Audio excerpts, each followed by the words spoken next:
जय Shri Krishna viewers, welcome to astro intelligence videos. आज की वीडियो में हम एक बहुत इंटरेस्टिंग सा टॉपिक डिस्कस करेंगे जिसमें मैं आपको समझाने का प्रयास करूंगा कि केतु के बारे में कहा जाता है कि वो सडन गेन्स देता है। इस सडन गेन के पीछे मिस्ट्री क्या है, कब किसी इंसान को लाइफ में सडन गेन मिलते हैं, उसको हमें चार्ट में कैसे देखना है, कौन से एज ग्रुप में वो चीज़ें फलित हो सकती हैं। आज के वीडियो में हम इन क्वेश्चंस के ऊपर डिस्कशन करेंगे, उनके आंसर्स लेना चाहेंगे। सबसे पहले दर्शकों हम जानने का प्रयास करते हैं कि केतु के साथ सडन गेन्स को क्यों एसोसिएट किया जाता है। अब दर्शकों सबसे पहले आप ये समझिए कि केतु है क्या। केतु है हमारा पास्ट।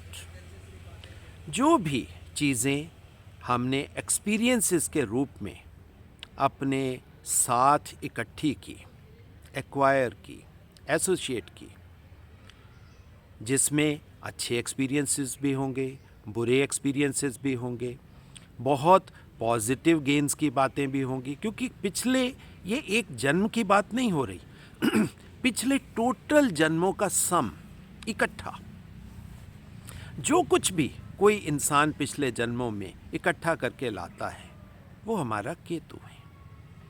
और केतु जहाँ भी प्रेजेंट होता है हम कहते हैं कि वो जगह है जहाँ केतु का झंडा स्थापित हो जाता है। अब ये जो झंडे की बात है, झंडे के साथ ही हम इस चीज़ को समझ लेते हैं कि ये वो स्थान है हमारे हॉरोस्कोप का जहाँ पर हमारे पिछले जन्मों का कंप्लीट लेखा जोखा पड़ा है। अब कंप्लीट लेखे जोखे में अच्छी चीज़ें भी होंगी, नेगेटिव चीज़ें भी होंगी। इसी वजह से बोला जाता है कि वो झंडा है, आपको उसको बहुत इंपॉर्टेंस देनी है। जिस भाव में केतु आ गया आप समझ लीजिए आपकी टोटल कार्मिक पेंडेंसीज वहीं से देखनी पड़ेगी। इसमें अच्छा भी है बुरा भी है, वो बिल्कुल बात है, मगर इसके साथ ही ऋषियों ने वर्ड एसोसिएट कर दिया सडन गेन्स। अब ये सडन क्यों है? देखिए दर्शकों, अब यहां पर आप समझिए सडन का मतलब होता है जो एकदम से, जिसका आपके जीवन के साथ डायरेक्ट एसोसिएशन कोई नहीं, कोई लेना देना नहीं, बट आपके जीवन में एकदम से कोई एक्सप्रेशन आ जाए, कोई चीज आपके जीवन में एकदम से हैपन हो जाए, घटित हो जाए। अब वो गेन भी हो सकता है, लॉस भी हो सकता है, मगर ऋषियों ने कहा गेन की बात। अब इसको समझने के लिए आपको थोड़ा सा कर्मों का हिसाब किताब समझना पड़ेगा। हमारे शास्त्रों में 4 तरह के कर्म बोले गए, जिसमें संचित कर्म है, प्रारब्ध है, क्रियमान है और आगामी कर्म है। इसमें आगामी और क्रियमान ये तो दर्शकों कहीं ना कहीं राहु के साथ एसोसिएटेड हो जाते हैं, क्योंकि फ्यूचर की बात है, भविष्य की बात है। बट पास्ट के साथ 2 कर्म एसोसिएट होते हैं, एक तो संचित कर्म और एक प्रारब्ध। अब संचित कर्म क्या है? ये तो टोटल आपका पीछे जो कुछ भी आपने किया, जो कर्म आपने कंप्लीट कर लिए वो तो कंप्लीट हो गए, जो भी कोई पेंडेंसी आपकी बची, कंप्लीट लेखा जोखा संचय किया हुआ, एक्वायर किया हुआ, वो आपके संचित कर्म है। अब जरूरी नहीं है संचित कर्म आपने किए, जो कुछ भी किया वो आपका संचित है, आपके अकाउंट में उसकी एंट्री है। बट सभी कर्म हमें इसी जन्म में कंप्लीशन करने के लिए मौका नहीं मिलेगा। अब किसी भी पीछे वाले पेंडिंग कर्म को पूरा करने की जो अपॉर्चुनिटी है, जो मौका है, वो हमें मिलता है प्रारब्ध में। तभी बोला जाता है कि इस इंसान के प्रारब्ध में ये था। अब ये प्रारब्ध कर्म क्या है? प्रारब्ध कर्म वो संचित कर्मों का हिस्सा है जो अब राइप हो गए, पक गए, जिनके अब एक्सप्रेस होने का टाइम आ गया। लाइफ मिली आपको, लाइफ में अपॉर्चुनिटी मिली कि आप उसको कर सकते हो, मगर सभी संचित कर्मों को नहीं कर सकोगे, सिर्फ उन प्रारब्ध के कर्मों को कंप्लीट करने का मौका आपको मिलेगा जो इस जन्म में पक चुके हैं। उनको कंप्लीट करने का अब आप समझ लीजिए समय आ गया। आप देखिए यही होगा, किसी के इंसान की लाइफ में हम कहते हैं एकदम से कोई लॉटरी आ गई, उसको कुछ ऐसा मिल गया जो पहले तो उसके जीवन में उसका कोई बहुत ज़्यादा एक्सप्रेशन नहीं था। मैं इसमें अपनी लाइफ भी आपके सामने कोट कर सकता हूँ। आप सब जानते हो कि मैं एक प्रोफेशनल डॉक्टर था। प्रोफेशनल डॉक्टर होते हुए किस तरह एकदम से वैदिक एस्ट्रोलॉजी का उतर आना लाइफ में, ये एक तरीके की बहुत सडन सी घटना होती है। और जब ये प्रारब्ध के साथ हो तो इसका एक्सप्रेशन हमेशा बड़ा होगा, ये छोटा हो ही नहीं सकता। आप मोदी जी की लाइफ को देख लीजिए। एकदम से जो इंसान घर बार को छोड़कर अपने आप को जानने के लिए और दूसरा देश की सेवा करने के लिए जिसने सब कुछ छोड़ दिया, उसकी लाइफ में एकदम से पॉलिटिक्स का उतरना, और इतने बड़े लेवल पर पॉलिटिक्स का उतरना जिसमें अब सिचुएशन ये है कि कोई ऑपोजिशन ही नहीं है, विरोधी ही नहीं है, विरोध एकदम से खत्म हो गया। अब आप देखिए कितना स्ट्रॉन्ग प्रारब्ध मोदी जी के साथ जुड़ा। हम चाहे अपनी लाइफ ले लें, चाहे मोदी जी की लाइफ के बारे में बात कर लें, ये जो सडन गेन की बात आती है, एकदम से एक आदमी जिसने अपनी लाइफ के जो छोटे गोल्स हैं उनको छोड़ दिया, देश सेवा का प्रण ले लिया, एक ऑर्गेनाइजेशन के साथ जुड़ गए, मगर एकदम से मौका मिला उनको पॉलिटिक्स में एंट्री, उनको चीफ मिनिस्टर बना दिया जाता है। एकदम से आप देखिए कैनवस कितना बड़ा हो गया उस पेंटिंग का। कब चीफ मिनिस्टर बने और कब प्राइम मिनिस्टर बने, और इस पूरी यात्रा में देयर इज नो ऑपोजिशन, कोई ऑपोजिशन ही नहीं है। कितना स्ट्रॉन्ग प्रारब्ध है ये। अब ये है केतु के सडन गेन्स। अजय शाही जो आज आपके सामने बात कर रहा है, एक डॉक्टर होते हुए वैदिक एस्ट्रोलॉजी के क्षेत्र में जो चीजें अब आपके सामने आ रही हैं मेरे थ्रू, एकदम से सडन ट्रांसफॉर्मेशन। और सडन ट्रांसफॉर्मेशन अकेली नहीं, इतना नॉलेज का सोर्स पीछे से आ गया कि मैं भी सरप्राइज्ड हूं। अब ये जो सडन गेन का सब्जेक्ट है, इसीलिए मैंने कहा ये बहुत इंटरेस्टिंग टॉपिक होता है कि किसी की भी लाइफ में इस तरह का चेंज आ जाना कि उसकी पूरी लाइफ बदल जाए, और जिसका उसकी बाकी चीज़ों के साथ कोई बहुत ज़्यादा एसोसिएशन या लेना देना नहीं होता। अब इसी को समझेंगे। ये है प्रारब्ध कर्म जो अब पके हुए थे, वो फल पके हुए थे। आपको ज्यों ही मौका मिला, ज्यों ही आपको एक फेवरेबल हवा मिल गई, पानी मिल गया, मिट्टी मिल गई, तो उस फल को, उस बीज को अब धरती के अंदर जाकर एक पौधा बनना था, और वो पौधा बनेगा भी और पूरी दुनिया को दिखेगा भी।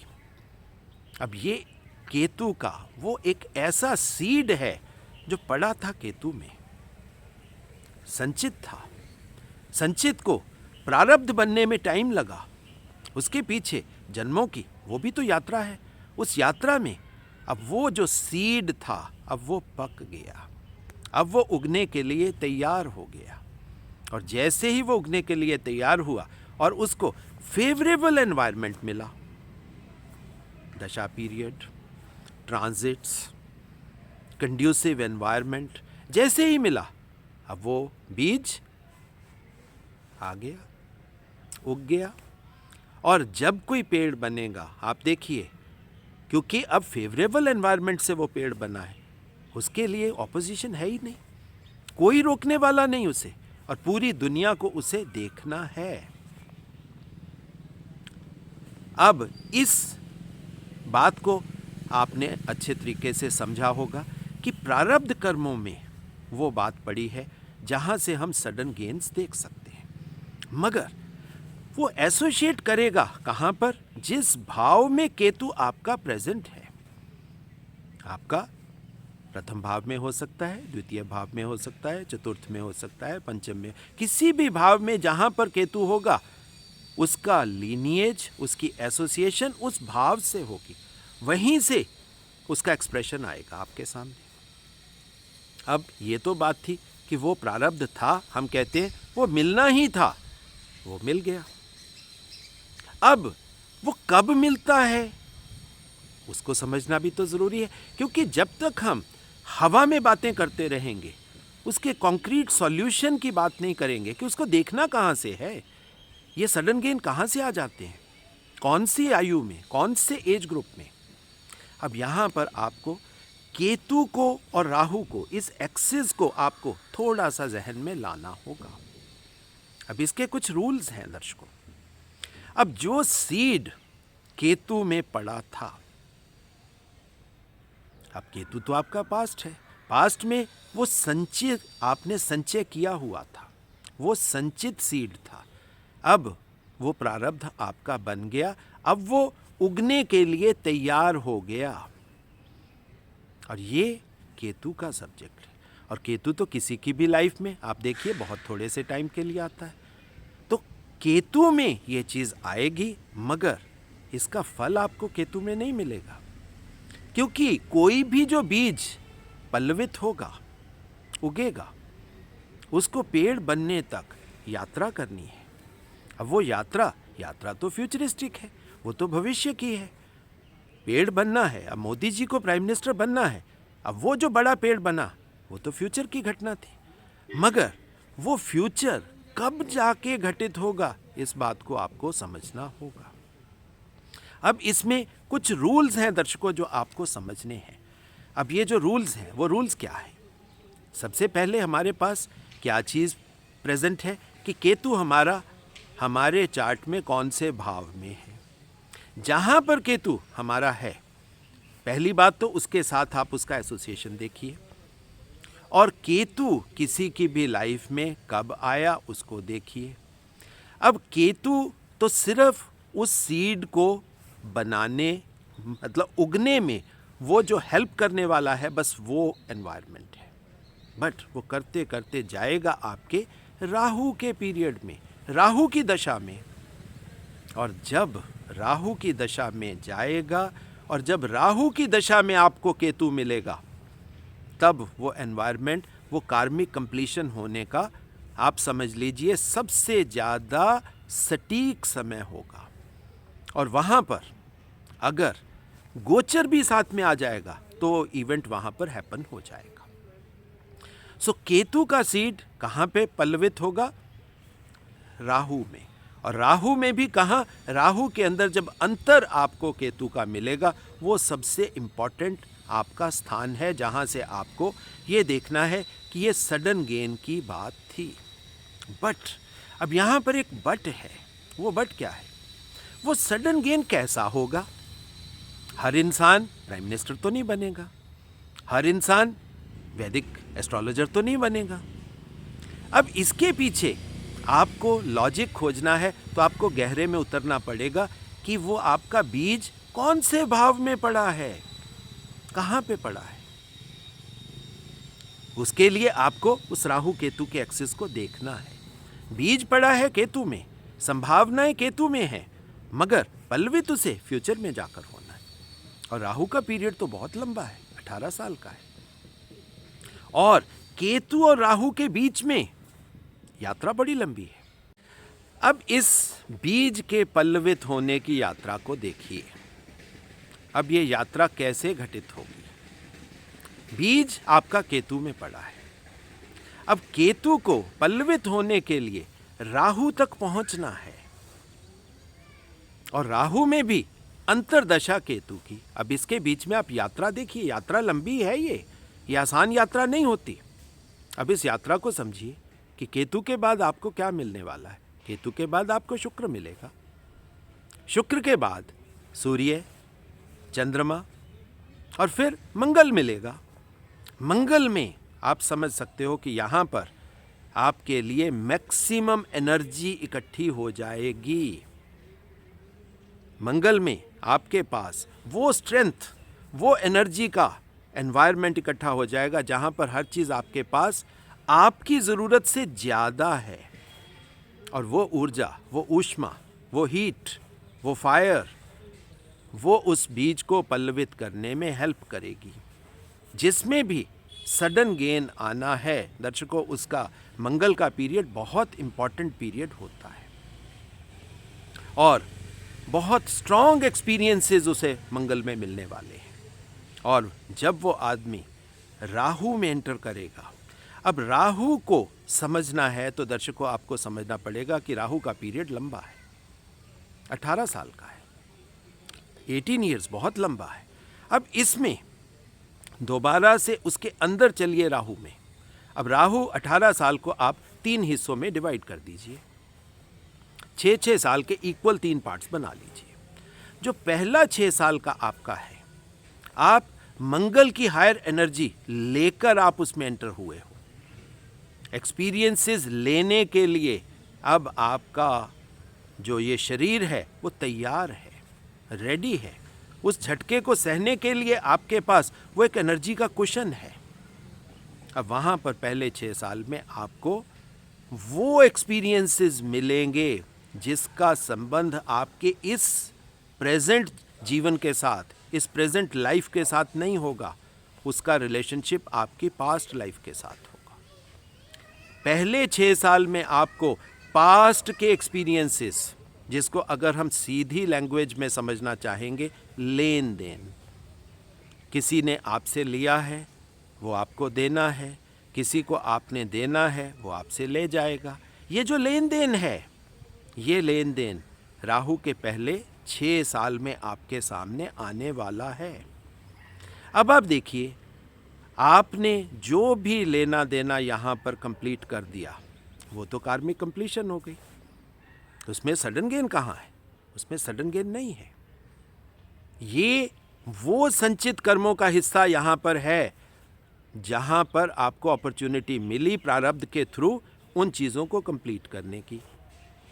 आपने कुछ कर्मों को कंप्लीट कर दिया, अब जो कर्म कंप्लीट हो गए वो तो कंप्लीट हो गए, मगर अभी कुछ चीज़ें पड़ी हैं जिसे हम सडन गेन में जानना चाहेंगे। अब राहु में सबसे पहले अंतर किसका आएगा? राहु में अंतर राहु का ही आएगा। अब राहु के अंतर के बाद आपको समझ लीजिए अब जुपिटर मिलने वाला है। वो ज्ञान, वो क्रिएशन का ज्ञान जिसमें वो क्रिएशन के कोड्स पड़े थे, वो आपको मिलेंगे। यानी आप उस कर्मों की फिलॉसफी को समझने का प्रयास करोगे कि ये मेरे साथ क्यों हुआ, और ये करते करते आप शनि में पहुंच जाओगे। और शनि में पहुंच जाओगे, अब जो ज्ञान आपने अर्जित किया उन कर्मों का लेखा जोखा पूरा करने के साथ, अब कर्मों का लेखा जोखा है, उसे पूरा करने के लिए कर्म तो फिर मिलेगा। अब यहाँ पर एक मिस्ट्री होती है दर्शकों, या तो कर्मों का कंप्लीशन है, कर्मों का कंप्लीशन भी कर्मों के माध्यम से ही होता है, मगर यहाँ पर अज्ञानतावश, इग्नोरेंस के मतलब यानी उसमें आकर हम कर्मों के नए सेट शुरू कर बैठते हैं, जिससे आगामी कर्मों का कुछ नया रास्ता यहाँ पर शुरू हो जाता है, और ये शनि में होता है। मगर अब यहाँ पर जो दर्शक उस माया के खेल को, राहु में राहु, वो माया का खेल वहाँ से शुरू हो जाता है। यानी जो लेन देन है, उस लेन देन को बहुत ज़्यादा उसके साथ बह नहीं जाते, इमोशनली स्ट्रक नहीं हो जाते, डिप्रेशन में नहीं चले जाते। जो उस लेने देने के होने की प्रक्रिया को समझते हैं, वो तो वहाँ पर नॉलेज ले लेंगे, और नॉलेज लेते हुए कर्म करेंगे, वो तो उस माया के खेल में नहीं फंसेंगे। मगर कुछ लोग वहाँ पर माया के खेल में फंसकर नए कर्म वहाँ पर शुरुआत कर बैठेंगे। और जैसे ही नए कर्म शुरुआत होंगे, आपको आगे अंतरदशा किसकी मिलेगी? वो मिलेगी आपको बुध की, मरकरी की। और मरकरी में दोबारा से फिर वही खेल बुद्धि का, सोचना और सोचने के थ्रू आगे रास्ता। यहाँ पर थोड़ा सा काम ये हम कहते हैं, यहाँ पर सोचने से, क्योंकि कर्मों का एक नया सेट शुरू हो गया और उसी का जो फ्लो आगे बनेगा वो आपको मिलेगा। मगर जो लोग यहाँ पर अवेयरनेस के साथ उस हैपनिंग को होने देते हैं, उस लेने देने को होने देते हैं, उसको अपने साथ अटैच नहीं करते, उसके साथ दुख नहीं पालते, तो अब क्या होगा? अब उनको राहु में केतु मिलेगा। और केतु से पहले क्या है? वो मरकरी का इंट्रोस्पेक्शन, सोचने का, वहाँ से शुरुआत हो जाएगी और वो सोचते सोचते आप केतु में एंटर कर जाओगे। और वो पीरियड है दर्शकों जहाँ पर आपको वो सडन गेन मिलने हैं। क्यों मिलने हैं? अब आप इसको समझ लीजिए। क्योंकि जब हम केतु में एंटर करते हैं तो वो पीरियड लेटेंट एनर्जी का है। आप वहाँ पर कुछ नहीं कर रहे हो, आप बिल्कुल शांत भाव से बैठ के सिर्फ इंट्रोस्पेक्ट कर रहे हो। अब कोई भी चीज़ जब घटित होती है शांत वातावरण में, अंधेरे में, मिस्ट्री में घटित होती है, वो ही मिस्ट्री है। और वहाँ पर वो सडन गेन एकदम से प्रफुल्लित होकर आपके सामने आ जाते हैं। वो चाहे किसी की लाइफ में उस तरह का चेंज ओवर आएगा, किसी को प्रधानमंत्री तक बना देगा। अब ये डिफरेंट लाइफ में डिफरेंट तरीके से, क्योंकि सबका राहु केतु एक्सिस डिफरेंट राशि में पड़ा है, आपको उसके अकॉर्डिंगली उस चीज़ को समझना है। और जैसे ही वो सडन गेन आपकी लाइफ में आया, वो पौधा उगा, आप देखिए एकदम से नई चीज़ की एंट्री आपकी लाइफ में आ जाएगी, जिसका वैसे देखा जाए आपकी लाइफ के साथ कोई संबंध ही नहीं होगा। किसी की वहाँ पर किसी को गेन मिल जाएगा और किसी की लाइफ खराब भी होगी। बट एक बात है, चाहे वो गेन है और चाहे वो लॉस है, एक अपॉर्चुनिटी है जो पीछे का बहुत बड़ा प्रारब्ध आपका पड़ा था, अब उसको कंप्लीट होने का एक मौका मिल गया और उसको दुनिया की कोई ताकत होने से रोक नहीं सकती। बुध राजा बन के पैदा हो जाते हैं, बट उसके बाद एकदम से ट्रांसफॉर्मेशन आती है। पहले तो एक छोटे से राज्य के वो राजा है, अब उस चीज़ का उनके राजा होने से कुछ नहीं, उन्होंने तो सब कुछ छोड़ दिया। और जब हम किसी चीज़ को छोड़ते हैं, यानी कि अपनी डेथ को एक्सेप्ट करते हैं, हम्बल हो जाते हैं, उस ईगो को अपने से दूर कर देते हैं। डेथ, अटैचमेंट, डिटैचमेंट, ये किसका सब्जेक्ट है दर्शकों? ये केतु का तो सब्जेक्ट है। डेथ भी केतु में आनी है और डेथ के बाद न्यू बिगनिंग भी केतु में से ही शुरुआत होनी है। अब वो जो लेटेंट एनर्जी का एनवायरनमेंट है, जहाँ पर एक्चुअल में कुछ नहीं है, सब कुछ शांत अवस्था में पड़ा है, डेथ में भी तो यही होता है। चाहे हम वो इंट्रोस्पेक्टरी डेथ की बात कर लें और चाहे वो एक्चुअल डेथ की बात कर लें, बात वही है। तो जब शांत अवस्था आती है तो वो सडन गेन एकदम से, वो जो बीज अंदर पड़ा था एकदम से फूटकर बाहर आ जाता है। बस वहीं से शुरुआत हो गई। और आप देखिए, जो यहाँ पर इस तरह का सडन गेन होगा, उसको दुनिया की कोई ताकत रोक नहीं सकती, उसको कोई ऑपोजिशन नहीं मिलेगी, क्योंकि उसके पीछे आप देखिए एक पूरी प्लान्ड यात्रा है, ऑर्गेनाइज्ड यात्रा है। हर चीज़ डिवाइन कॉन्शियसनेस ने बहुत सोच समझकर उस यात्रा में आपको डाला है। और जैसे ही वो यात्रा आपकी होकर एक वो बीज पल्लवित होगा, अब उसको कौन रोकेगा? क्योंकि जब उसको उगना ही है तो वहाँ पर तो कोई ऑपोजिशन होगी ही नहीं। तो वहाँ आप देख लीजिए, मोदी जी के सामने कोई ऑपोजिशन नहीं मिलेगी आपको, बहुत मामूली सी ऑपोजिशन। क्योंकि कारण क्या है? वो चीज़ होनी है। ये है केतु का प्रारब्ध, और ये है केतु के प्रारब्ध में जो वो सडन गेन की मिस्ट्री पड़ी है, ये वो है। अब यहाँ पर दर्शकों, इसको आपको वो गेन है कि लॉस है, आपको कैसे देखना है। आप उस भाव का, उस राशि का, अब आप देखिए उसके गेन के हाउस में क्या पड़ा है, यानी कि वहाँ पर आपको ये देखना है राहु के गेन में क्या है, यानी कि राहु से अगले भाव में क्या है, और राहु के चतुर्थ स्थान में राहु के सुख में क्या है।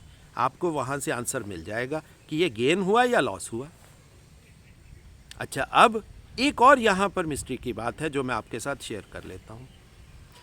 जो भी इस तरह का सडन गेन आता है लाइफ में, इसकी शक्ति कहाँ पड़ी है? इसकी शक्ति सप्तम में पड़ी है, यानी कि उसकी शक्ति वहाँ केतु में ही है।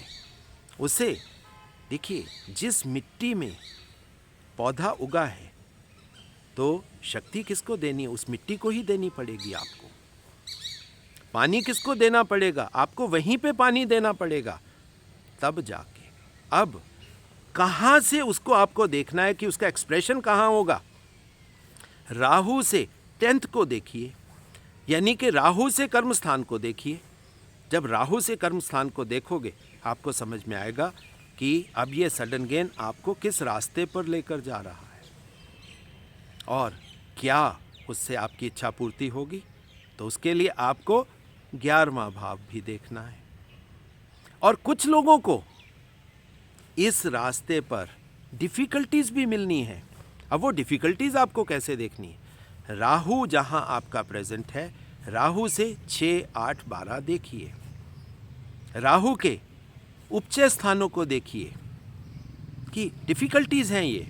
वो डिफ़िकल्टीज़ बाधक स्थानों को देखिए कि आपको उन सडन गेन को होने में कोई डिफ़िकल्टी तो नहीं आई, और वहाँ से आपको ये वो डिफ़िकल्टी का सब्जेक्ट भी आपको क्लियर हो जाएगा। तो दर्शकों, ये है केतु से उपजी हुई मिस्ट्री, केतु के सडन गेन। अब इसमें कुछ और भी तरीके हैं जिसको देखा जा सकता है। वो तरीके क्या है वो भी मैं आपके साथ आज शेयर कर देता हूँ। राहु 18 साल का है। अब 18 साल के बाद आप समझेंगे 19वां साल फिर आएगा। अब वो जो 19वां साल आपको मिलेगा वो हम कहते हैं वो राहु के रिटर्न का है, यानी राहु जहाँ पर था वहाँ पर पूरी यात्रा अपनी एक साइकिल कंप्लीट करके दोबारा वहीं पर आ गया। सो 19वां साल इम्पॉर्टेंट है। 19 के बाद फिर 19वां 38, फिर 19वां 57। ये जो 19वां साल है 19th year is very very important. वो सडन गेन्स में आप इन सालों को भी देखिए, आपको आंसर्स मिलेंगे। ये दर्शकों मिस्ट्रीज़ हैं जो हमारे वैदिक एस्ट्रोलॉजी में ऋषियों ने हमें दी हैं, मगर हम क्या कर रहे हैं? हम इन मिस्ट्रीज़ को खोजने के बजाय राहु से लोगों को डराते हैं, फियर साइकोसिस क्रिएट करते हैं, केतु से डराते हैं, राहु केतु को समझने की कोशिश नहीं करते, लोगों को डराकर अपनी जेबें भरने का प्रयास करते हैं, जो मेरे हिसाब से नहीं होना चाहिए। वैदिक एस्ट्रोलॉजी का ये प्रिंसिपल ही नहीं है कि हम किसी के डाउन को अपने बेनिफिट के लिए यूज़ करें, किसी को डराकर हम अपनी जेबें भरें, ये नहीं होना चाहिए। एस्ट्रोलॉजी तो ऋषियों द्वारा दी गई एक ऐसी साइंस है जिसे समझना है। ठीक है, वो कोडेड वर्जन है, कोड्स हैं वहाँ, जो लोग अच्छे तरीके से समझा सकते हैं और जो लोग अच्छे तरीके से समझ सकते हैं। ये बेसिकली उन लोगों के लिए ये वो साइंस है। बाकी लोगों को किसी द्वारा सही नॉलेज द्वारा बताई गई चीज़ों के ऊपर अमल कर लेना चाहिए, ये भी एक तरीका है। तो यहाँ पर दर्शकों डरना नहीं, आपको राहु केतु एक्सिस को समझना है। राहु में कौन से सीड्स पड़े हैं, उन सीड्स में कौन सा फ्यूचर पड़ा है, आपको वो समझना है। और वो सीड्स कब पल्लवित होंगे, कब वो सडन गेन्स आपकी लाइफ में आएंगे, आपको उसको क्लियरली देख लेना चाहिए, आपको समझ में आ जाएगा। कोई डरने का सब्जेक्ट नहीं। सो दर्शकों, ये था मेरा एक छोटा सा एनालिसिस जिसमें मैंने प्रयास किया कि आपको मैं इस डर से निकालूं, जो डर राहु केतु के साथ एसोसिएट किया कर दिया गया है। और ये जो सडन गेन का खेल कर कर लोग अपनी जेबें भरने का प्रयास करते, इसको सही परिप्रेक्ष्य में आप समझ लीजिए। और जब आपको सब कुछ सही क्लैरिटी से समझ आ गया, फिर ना कोई डर है, सिर्फ फिर तो प्रकाश है, और वो प्रकाश तो परमात्मा का है। सो दर्शकों, जो एक रिक्वेस्ट हर वीडियो के एंड में मैं आपसे करता हूं कि एस्ट्रो इंटेलिजेंस आप सबका चैनल है, इसको ज़्यादा से ज़्यादा प्यार दीजिए, लाइक करिए, शेयर करिए, सब्सक्राइब करिए, घर घर तक इस ऑथेंटिक वैदिक एस्ट्रोलॉजी के प्रकाश को पहुंचाइए। और जो दर्शक अपना कंसल्टेशन लेना चाहते हैं या हमारे इंस्टीट्यूट में एजुकेशन लेना चाहते हैं, उन सब के लिए मेरा दर्शकों एक ही फ़ोन नंबर है, वो ही मेरा कॉन्टैक्ट नंबर है।